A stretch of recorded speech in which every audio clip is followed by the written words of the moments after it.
ঢাকা ঢাকা ঢাকা আমার ভাই কবরে খুনি কেন বাহিরে খুনি কেন বাহিরে আমার ভাই কবরে আমরা সবাই হাজির হব আমরা সবাই হাজির হব গুলির মুখে কথা কব আমরা সবাই হাজির হব আমরা সবাই হাজির হব গুলির মুখে কথা কব নারায়ে তাকবীর আল্লাহু আকবার ইনকিলাব ইনকিলাব জিন্দাবাদ জিন্দাবাদ মুজিববাদ মুর্দাবাদ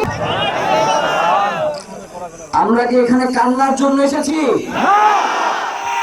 আমরা এখানে কিসের জন্য এসেছি আমার ভাইয়ের রক্তের বদলা নেওয়ার জন্য আজকে আমরা এই জানাজায় ভাইরা আজকে কবি নজরুলের যে বিদ্রোহী দুটো লাইন যাকে ওসমান হাদি তার আদর্শ মনে করত, আমি চির বিদ্রোহী বীর বিশ্ব ছড়ায় উঠে আছি একা। প্রিয় ভাইরা, আপনারা জানেন শরীফ ওসমান হাদিকে এক সপ্তাহ 168 ঘন্টা আগে গুলি করা হয়েছে। এখন পর্যন্ত কি তার খুনিকে গ্রেফতার করা হয়েছে? এখন পর্যন্ত কি খুনিকে গ্রেফতারের ব্যাপারে আপনাদেরকে আশ্বস্ত করা হয়েছে? তারা কি এখন পর্যন্ত আমাদেরকে জানিয়েছে যে খুনি কোন জায়গায় রয়েছে?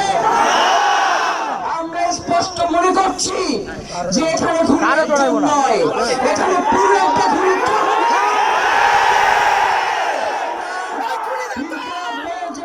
পরিবারের পক্ষ থেকে আপনাদেরকে জানিয়ে দিতে চাই, খুনের পরিকল্পনাকারী, খুনের সহায়তাকারী এবং পুরো খুনি চক্রকে বিচারের আওতায় নিয়ে আসতে হবে এবং আগামী 24 ঘন্টার মধ্যে স্বরাষ্ট্র উপদেষ্টা এবং জনতার সম্মুখে এসে তারা এই খুনের ব্যাপারে আগামী এক সপ্তাহ ধরে কি পদক্ষেপ নিয়েছে তা জনসম্মুখে জানাতে হবে। তারা জানাতে না পারে তাহলে তাদেরকে পল্লাকের জন্য প্রস্তুত থাকতে হবে। কোনোভাবে এই শরীফ ওসমান হাদির রক্তকে বৃথা যেতে দেব না। আমরা ঘোষণা করতে চাই, শরীফ ওসমান হাদির রক্তের মধ্য দিয়ে বাংলাদেশ ইনসাফ কায়েম হবে। তিনি বারংবার বলেছেন, বাংলাদেশের স্বাধীনতা সার্বভৌমত্ব রক্ষা এবং ইনসাফের লড়াইয়ের জন্য আমাদেরকে যদি জীবন দিতে হয় আমরা জীবন দিয়ে দেব।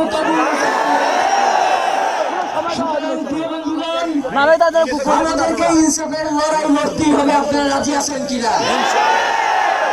সেই সাথে আমরা আরো বলতে চাই, সিভিল মিলিটারি ইন্টেলিজেন্সের মধ্যে ঘাপটি মেরে বসে থাকা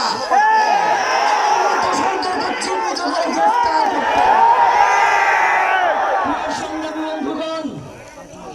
শরীফ ওসমান হাদির পরিবারকে জানানো হয়, রাষ্ট্রের পক্ষ থেকে আপনাদেরকে যদি কোনো সুবিধা দরকার হয় আপনারা আমাদেরকে বলবেন। আমরা শরীফ ওসমান হাদির পরিবার থেকে রাষ্ট্রকে জানাতে চাই, যদি এই রাষ্ট্রকে রক্ষা করতে শরীফ ওসমান হাদির পরিবারের 5 সদস্য তার ভাই এবং বোনদের যদি রক্ত লাগে তারা দেওয়ার জন্য প্রস্তুত রয়েছে। এই খুনিদেরকে চিহ্নিত করে বিচারের মুখোমুখি করতে হবে। আমরা আপনাদেরকে আরেকটা ঘোষণা দিয়ে আজকের বক্তব্য শেষ করতে চাই। ওসমান হাদির নিরাপত্তার জন্যই কোন জায়গা থেকে তার লাশ নিয়ে যাওয়া হবে আমরা জানি না। ওসমান হাদি ভাই কি মৃত?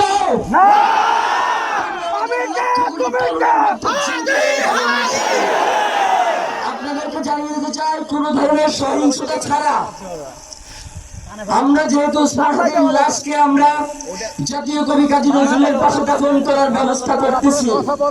আপনারা সবাই এই প্রোগ্রাম শেষে জনতা মিছিল নিয়ে শাহবাগে চলে যাবেন। আমরা ওখানে গিয়ে আপনাদের সাথে দাফনের পরে কথা বলবো। বাংলাদেশের স্বাধীনতা সার্বভৌমত্ব থাকবে, বাংলাদেশের ইনসাফ কায়েম হবে, আমরা বাংলাদেশের জন্য রক্ত দেওয়ার জন্য সবাই প্রস্তুত।